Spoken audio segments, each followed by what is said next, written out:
Muy buenos días, martes 16 de agosto. Titulamos la apertura de este programa Un economista que no quiere ser político porque crecen las versiones de que finalmente Gabriel Rubinstein podría ser designado, a pesar de sus declaraciones en contra de Cristina Kirchner, ser designado viceministro de Economía. Así que vamos a tratar de hacer un repaso de quién es verdaderamente Gabriel Rubinstein, que habla con una sinceridad políticamente incorrecta, como los tweets que amenazaron con dejarlo fuera de su puesto de viceministro de Economía, además, y ahora parece que finalmente podría llegar a ser designado, lo que obviamente significaría un gesto político muy fuerte, muy relevante, especialmente por sus declaraciones críticas de Cristina Kirchner. Gabriel Rubinstein es un técnico que nunca le interesó ser político, probablemente con la definición clara que tenían los griegos de la tecné.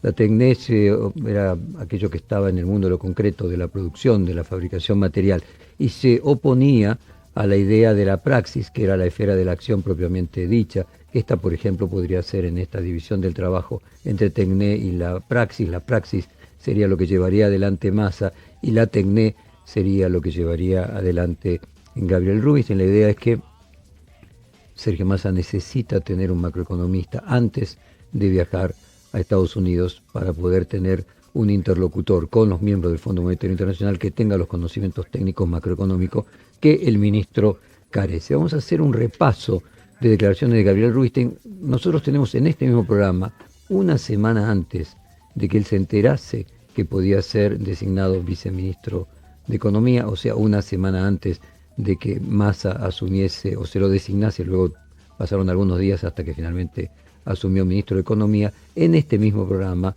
en su mirada sobre la economía. Vamos a repasar una serie de audios. Primero vamos a empezar con el diagnóstico de, esto era últimos días de Batakis, ¿qué pasa si Batakis fracasa? Vamos con este audio primero. Bueno, podríamos imaginar que Bacatti, digamos, fracasara, no pudiera seguir adelante con medidas más fiscalistas, que perdiera, porque empezara a tener más bombardeo de terrorismo, y que la brecha entonces siguiera subiendo y finalmente todo eso desemboque, como sucedió más o menos en el 89, en una devaluación desordenada, una devaluación sin un plan en el oficial, simplemente porque ya no tienen divisas, ya no pueden seguir pagando nada, entonces devalúan. Hay como un ambiente un poco de caos político, en el sentido de que por ahí renuncia la ministra o la hacen renunciar, no se sabe qué va a venir, o sea, y como las cosas son muy veloces y el gobierno es muy moroso, en la impronta en general de Alberto Fernández de mucha morosidad, y hay ese caos interno y lucha interna de poder. Entonces en ese caos el dólar se dispara mucho, a 400, a 500, y bueno, finalmente se devalúa desordenadamente, y eso es un escenario de hiperinflación. Por un tiempo, hasta que venga un gobierno más fuerte, como sea que se articule ese gobierno y haya un plan de estabilización, tenemos varios meses de hiperinflación. Bueno, esta era la mirada que tenía, finalmente se concretó, fracasó Batakis. Ahora vamos al audio 2, en el que él plantea que la situación era de tolerancia cero y que por lo tanto no había tiempo para ensayo y error. Podría ser de esa manera, podría haber, por ejemplo, cada vez que se desdibuja un poco la cosa, vemos lo que pasa. O sea, la ministra empieza con ciertas ínfulas de austeridad. Hubo un poco de Alberto Fernández diciendo que va a seguir con tal obra pública, con tal otra. Hace Kicillof que dice vamos a regalarle plata a los alumnos para que viajen. Desde el boletín oficial siguen nombrando gente en el Estado. Entonces parece que fuera joda, como diciendo que, bueno, Batakis habla, pero en realidad el delivery es muy bajo.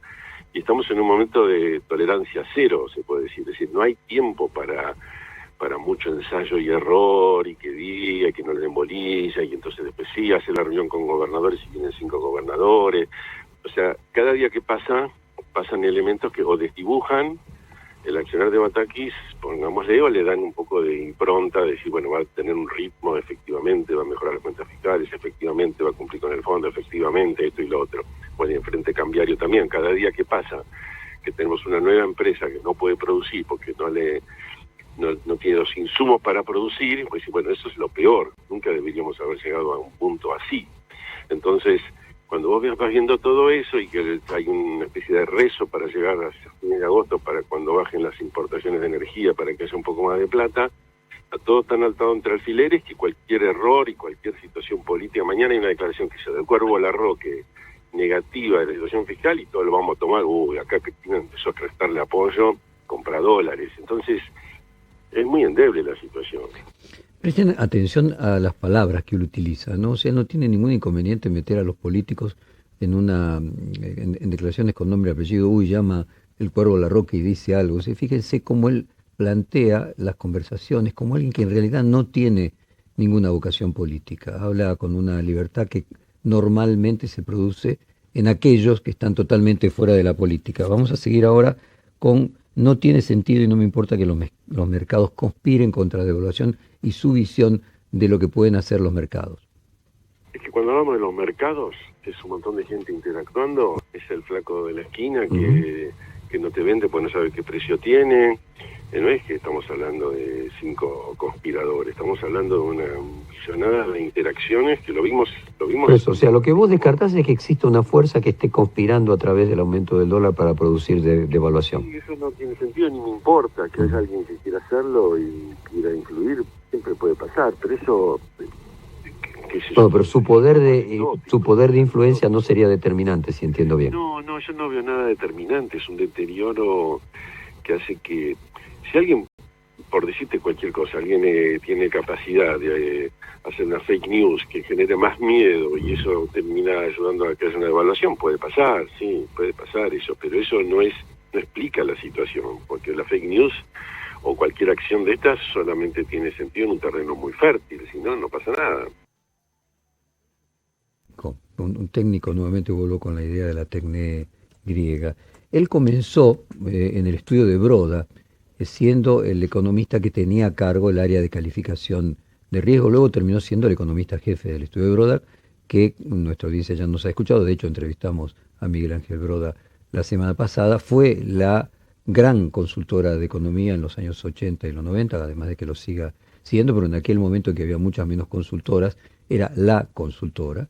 Y Rubinstein hizo carrera dentro de la consultora de Broda como el responsable del área de calificación y riesgo, cosa que luego llevó adelante de manera privada. Él fue entre el año 1993 al año 2000 el presidente de una calificadora internacional, Duff & Phelps. Ahí es cuando yo lo conocí a Rubinstein. Él fue el calificador de riesgo de perfil, así que tengo una relación con él y vale la pena aclarar en el pacto de lectura con la audiencia que cierta simpatía que tengo por Gabriel Rubinstein, a quien he escuchado siempre sus pronósticos a lo largo de todos los años, siendo muy acertado, no solamente siendo muy acertado en los pronósticos que personalmente me iba haciendo, sino además es la consultora que tiene hoy Gabriel Rubinstein, que se llama Gra Consultora, la que ha ganado los premios del Banco Central, de la que más acierta en las previsiones tanto de evaluación como de inflación. Entonces, ese técnico,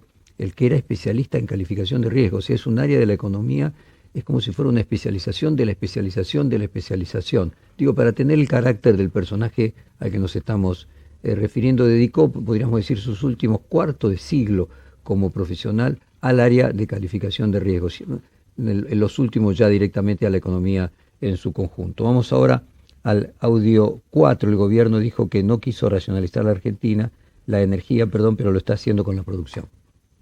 Fíjate que el gobierno ha dicho, bueno, nosotros no quisimos racionalizar energía, pero estás racionando la producción. Para eso hubiera sido mejor racionar energía y que los partidos de fútbol se jueguen a la tarde y no a la noche y cosas por el estilo. ¿Cómo es esto que para pagar la factura energética tenemos que parar la producción de todas las cosas? Es horrible eso. Bueno, revela una improvisación del gobierno fenomenal. Pero bueno, ahora que estás en ese baile, bueno, decimos que necesitas un mes aparentemente, hasta el 20 de agosto, para que empiecen a...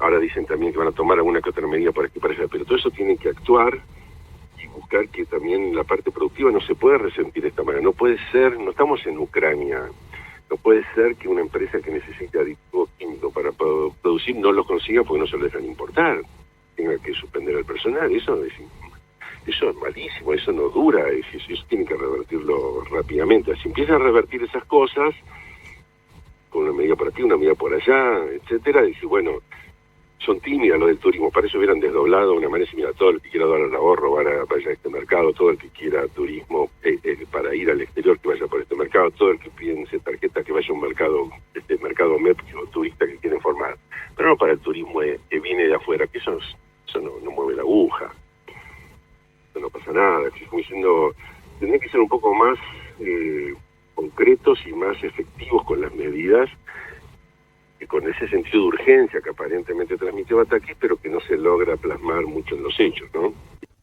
Bueno, nuevamente prestarle atención a las palabras, ¿no? Antes había dicho, y si habla el Cuervo Larroque, esto no es Ucrania, y prestarle atención a ideas que subliminalmente él va marcando, como por ejemplo, para eso hubiera sido mejor desdoblar el mercado de cambio. Vamos ahora al hay que tomar medidas, aunque a algunos le duelan.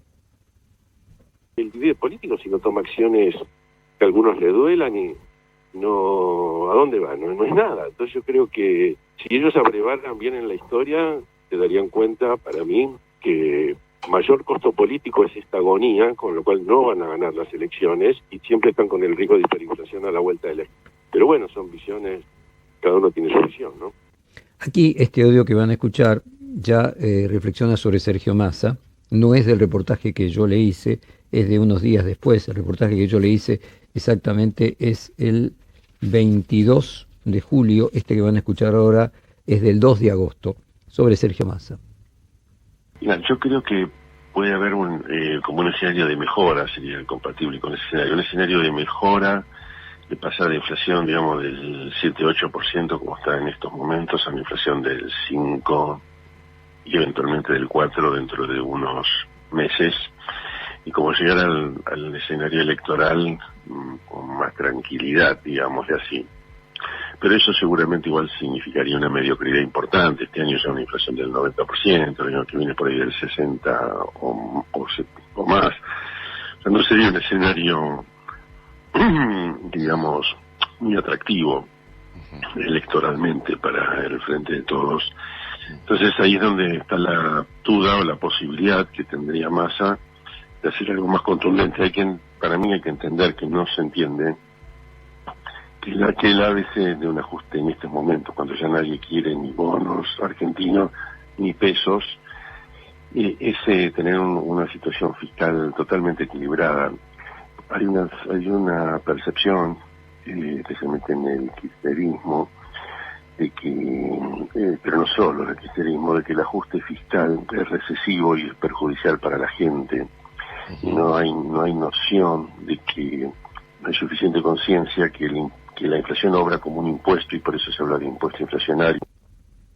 Bueno, hasta acá el repaso sobre las cuestiones técnicas. Vamos ahora a los últimos dos audios que tienen que ver con Cristina Fernández de Kirchner. O sea, no solamente los tweets en el año 2016, sino ahora, incluso en el reportaje que yo le hice hace un mes. Empecemos con el audio de si Cristina fuera tan inteligente, podría decir que lo que se necesita es un plan de estabilización.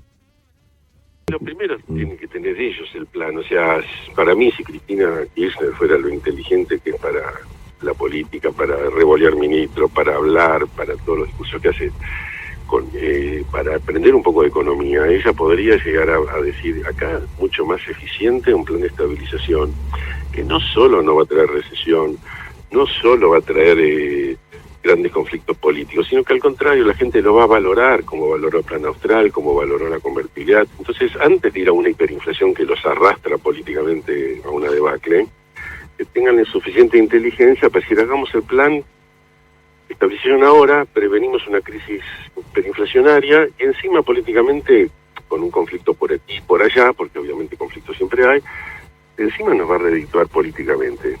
Porque si baja la inflación fuertemente, hoy sería un rédito político, y lo pueden hacer. O sea, nuevamente revolear ministros, si aprende de economía, o sea, como verán, es un señor que no tiene ninguna inhibición en hablar muy frontalmente, como normalmente hacen los técnicos. Y el último audio ahora, este gobierno tiene taras mentales, empezando por Cristina. Quería demostrarte, no lo vamos a hacer en 2 minutos, que eliminar el déficit fiscal no tiene costo económico, es costo político, porque en el fondo vos estás reemplazando lo que se llama el impuesto inflacionario por otros impuestos, o aumento de tarifas o baja de gasto público. Y podés solucionar, es crear la condición básica para que se termine la inflación argentina, que es el drama que hoy nos aqueja porque la inflación se fue de madre, ¿sí? Bueno, eso se puede hacer. Este gobierno es incapaz mentalmente de hacerlo, porque tiene taras mentales, empezando por Cristina, que directamente no entiende el fenómeno. Pero otros que lo entienden, igual empiezan no son potentes o no tienen suficiente apoyo político. Me recuerdo en una conversación con Gabriel Rubinstein, yo justo estaba por hacerle el primer reportaje como presidente a Alberto Fernández, y en una de las conversaciones con él construí una de las preguntas que él tenía, era muy didáctico en el sentido, lo ponía de esta manera: ya que nadie nos presta, ya que no nos ponemos de acuerdo en a quién bajarle el gasto, tenemos que imprimir, y la inflación es la consecuencia de que no nos ponemos de acuerdo a quién bajarle el gasto y que nadie nos presta. Puesto de esta simple manera como normalmente habla Gabriel Rubinstein, vamos entonces a cerrar esta apertura con una canción que se llama Cuentas Claras, de Kevin Johannessen, donde dice: siempre